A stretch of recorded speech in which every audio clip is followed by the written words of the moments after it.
How Not to Summon a Demon Lord Season 1, Episode 1. We kick things off with the main character Takuma Sakamoto, who has the extremely original backstory of being a shut-in gamer. I'm sure the writers have good reason for giving him this backstory, and not just because it resonates so much with all of you nerds. He plays an online MMO that's super popular called Cross Reverie. Apparently he's been on that grind life for a while because he is the most powerful player on the server with his character named Diablo. Bada bing bada boom, he gets teleported in-game as his character. This is where we meet the elf with two massive personalities named Shira L. Greenwood, who is also the one claiming that she summoned him. Joining her is the cute lolly Rem Galliou, and I'm sure you guys are one step ahead of me, but you should be aware that there is only one true Rem. So when you hear people talking about Rem, they're not referring to this bitch. This is Walmart Rem, and the writers should be ashamed of tainting this sacred name. Because she's a lolly, it's my duty as an outstanding citizen of the law to find out if she's legal for you guys. So I did research and you hate to see it. The writer's letting us down once again by not making her some sort of weird demi-human with a couple hundred years behind her, but you know, bright side is you're gonna get your money's worth out of your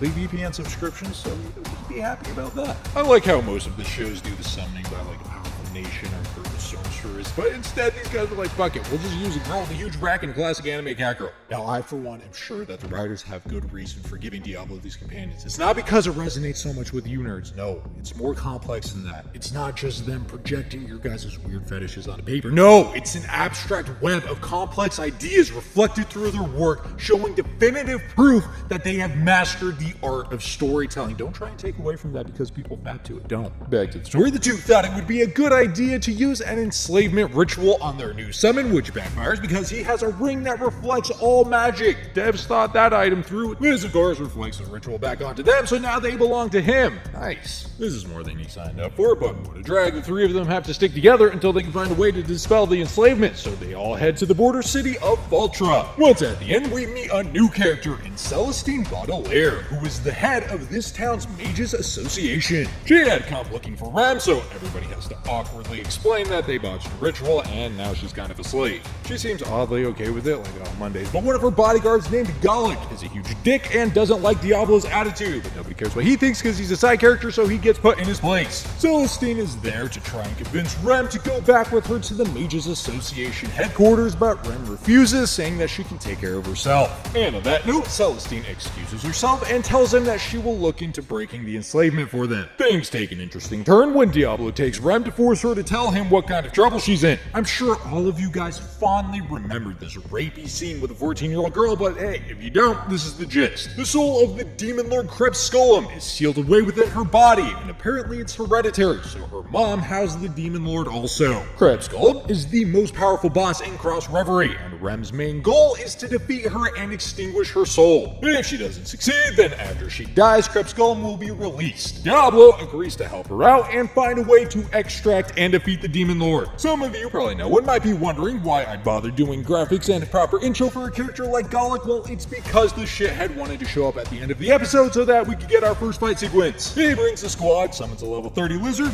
gets killed, and then we learn that Diablo is level 150. Episode 2. Start the episode off with a nice group scene just like it should be, and then Diablo learns from the girls that there's a divide between the humans and the demi-humans in this world, and also that Rem is a level 40 summoner. Everyone then heads to the Adventurer Guild to register and get quests for money. While there, they use a magic mirror to assess that Shira is a level 30 summoner. When they try to find out Diablo's level with the mirror, there's a strange wave, prompting the new character Sylvie, the guildmaster of the Adventurers Guild, to come and investigate. Turns out he's too strong to be measured, and Sylvie is hesitant to allow him to join because they're never gonna have work appropriate for his level. He doesn't care though and joins anyways, so she gives them their first quest. They head out to defeat a Madara snake in the man-eating woods and retrieve its eyes for experiments that the Mages Association are conducting. While heading there, Diablo also learns that there's no teleporting in this world, so it differs from Cross Reverie. When they arrive, Shira can sense that somebody is nearby. Suspecting that the quest was a trap, Diablo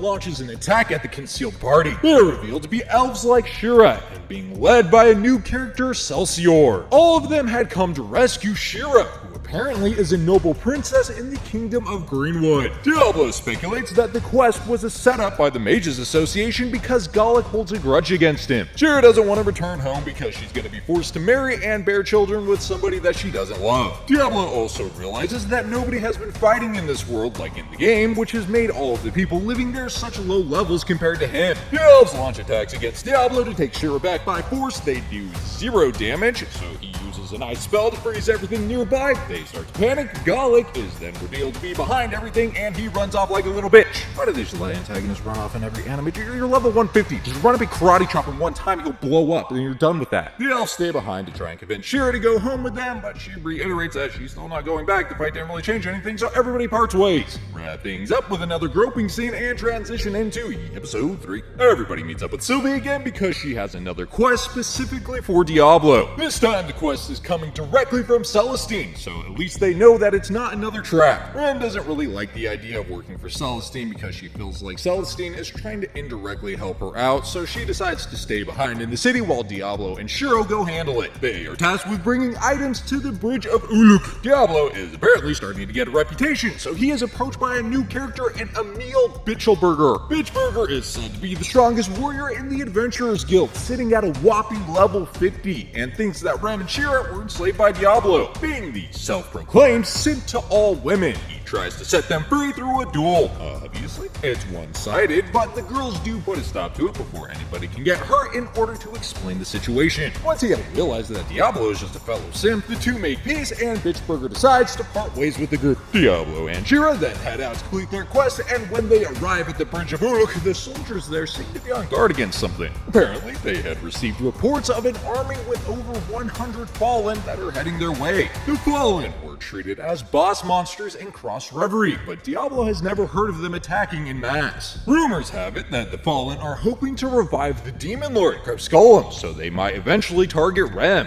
This is enough incentive for Diablo to offer up his help in defeating the approaching army. When the army arrives, Diablo is forced to stand against them by himself because everybody else is pretty fucking useless. Now we jump on over to Rem, who gets visited by Celestine. She tells the Walmart Rem that they had discharged Gallic from the association because he was the one that had targeted them with the fake quest. Speaking of the devil, Gallic then busts in on their talk and seems to be relatively distraught with the decision to make him leave the association. He starts to get a bit cringe while begging Celestine to reconsider his...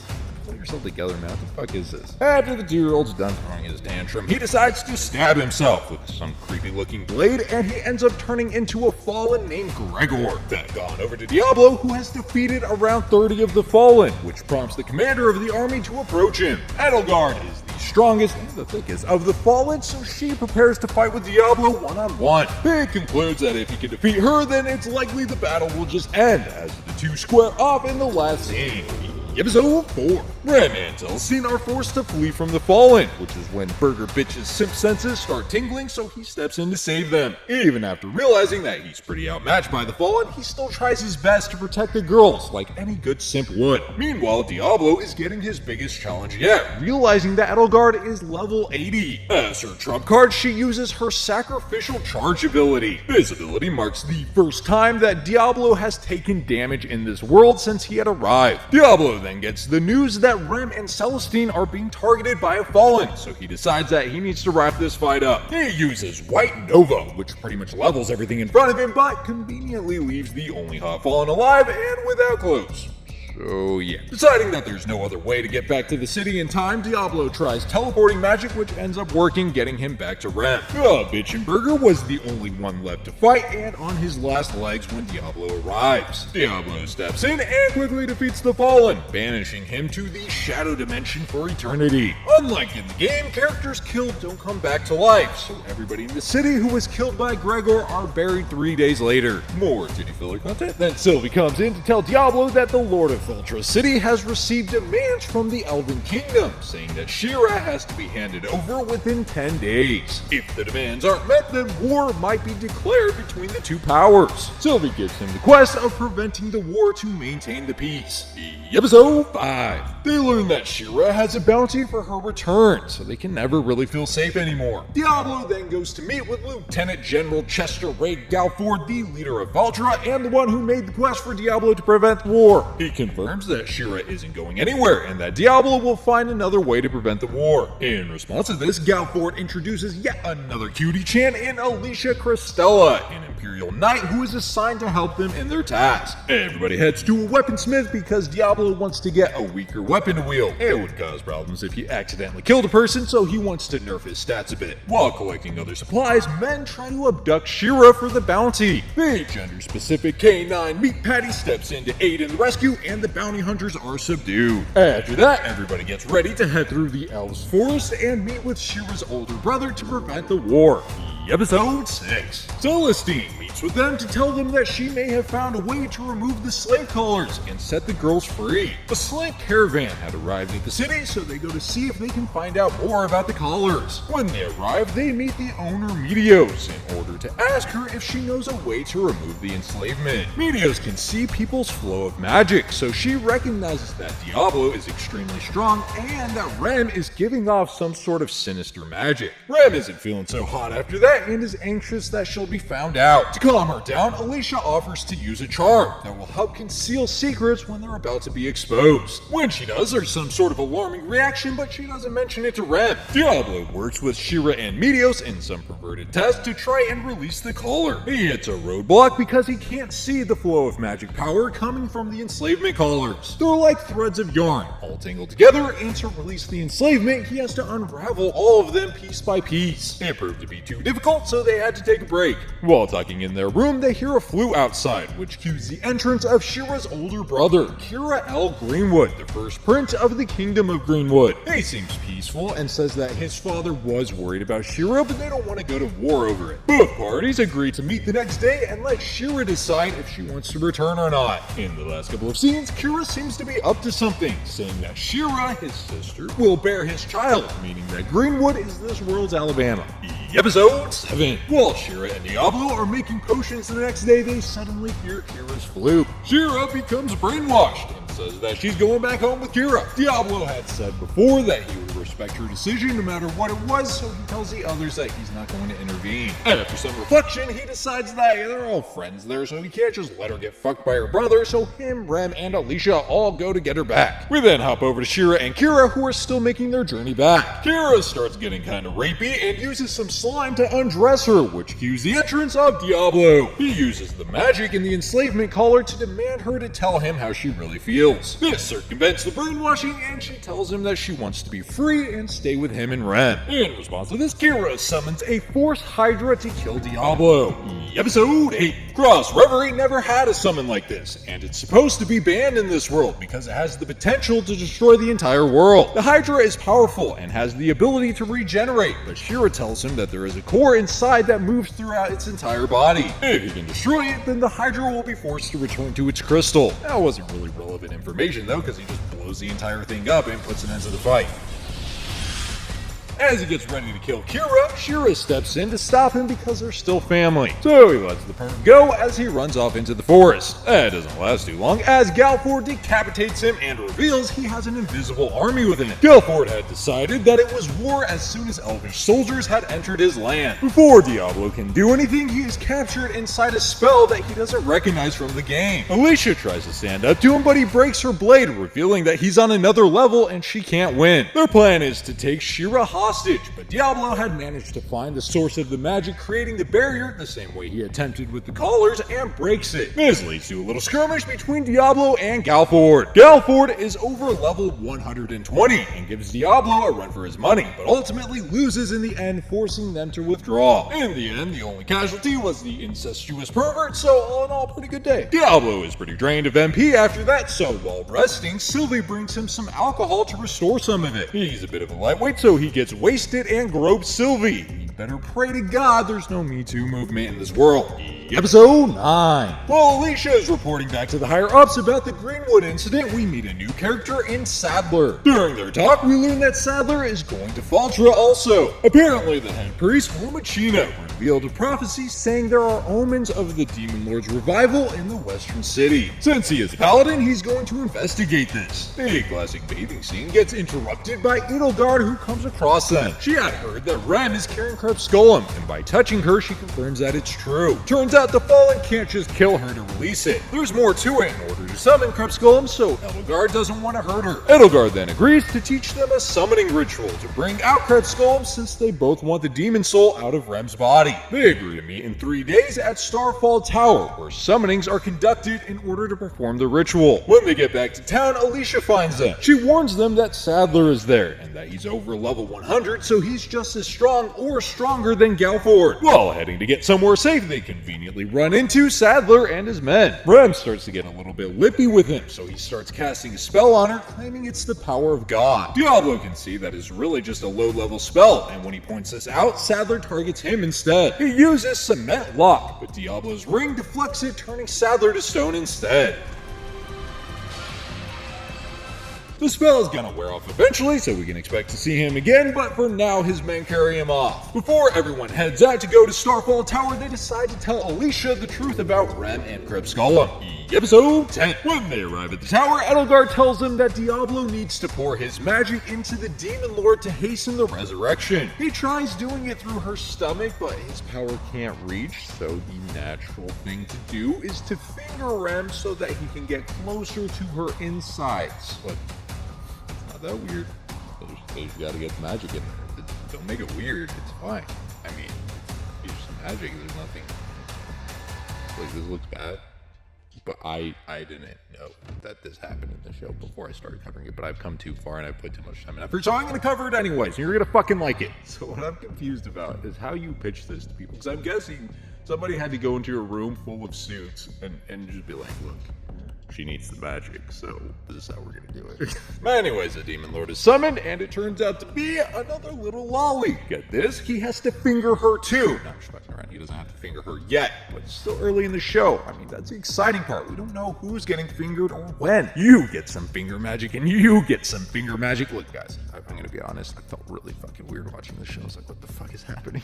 Well, let's not get distracted from the dense plot unfolding. Diablo is ready for the final boss fight, but turns out she doesn't remember why she wanted to kill the mortal races before. Isn't that fucking convenient, guys? Now the lolly can just join up with everybody else. They're like, look, you can't kill anybody, okay? She's like, alright, I mean, fuck it. And then crisis averted. They give her some snacks and everybody becomes friends. But then the group is approached by the new face Enula Rex, who serves the Demon Lords. He's the oldest and the strongest of all of the Fallen, and wants to kill everybody Krebs Golem is traveling with. She asks him not to because she wants more treats. She can't have him killing her source of treats. Once Enula Rex hears that she just wants treats, he decides that she needs to be reincarnated again because she's incomplete. This leads to a fight between him and Diablo, which he quickly realizes he can't win because of Diablo's ring. He instead targets Krebs Golem, but Rem jumps in and saves her, leading to them becoming closer. After taking another shot from Diablo, Enula Rex decides to retreat since Diablo is too strong. When they get back, Edelgard can't go into the city because she's a Fallen, so she stays behind to wait Krebs Golem's return. Everybody has to dry hump Diablo to restore his MP, naturally, don't think about it. And in the last couple of scenes, we see that Alicia has a hidden agenda of getting Krebs Golem to destroy the mortal races. Episode 11. Celestine is informed about the Demon Lord, and she agrees not to do anything because Krebs Golem isn't a threat. While walking, Alicia lures Krebs Golem and Rem away from Diablo and Shira. Alicia plans to restore the Demon Lord's memories and completely awaken her. It's also revealed that she was actually the one who gave Gauntlet the sword that was disguised as Gregor. When Sadler comes across them, Alicia lies, saying that Rem is a Demon Lord worshipper and she rescued a little girl from them. Rem tries to fight against him, but is choked and passes out. When she wakes up, her and Krebs Golem had been imprisoned. The two have a bonding moment or whatever where Rem requests that Krebs Golem never kill anyone. They arrive at a church where Sadler plans to torture them. Diablo gets help from Bitchburger and Sylvie where he learns Rem's location. Meanwhile, Edelgard had just arrived outside the city with a massive army of Fallen, so Celestine has to use her barrier to keep them out. As the torture starts to get underway, Krebs Golem tries to convince Rem to let her intervene. When the guards go to push her away, she's revealed to be a Fallen, so they attack her. In order to keep her from fighting back, Rem jumps in front of the attack and is injured. She begs Krebs Golem not to hurt anyone, and then Sadler turns her into a pincushion, killing her. This is all a part of Alicia's plan, because the hatred that comes from seeing this causes Krebs Golem to lose control and take on her final boss form. She quickly kills Sadler while he's monologuing, and then Diablo arrives on the scene. He tells Shira to take his potions and help Rem, while he holds off Krebs Golem.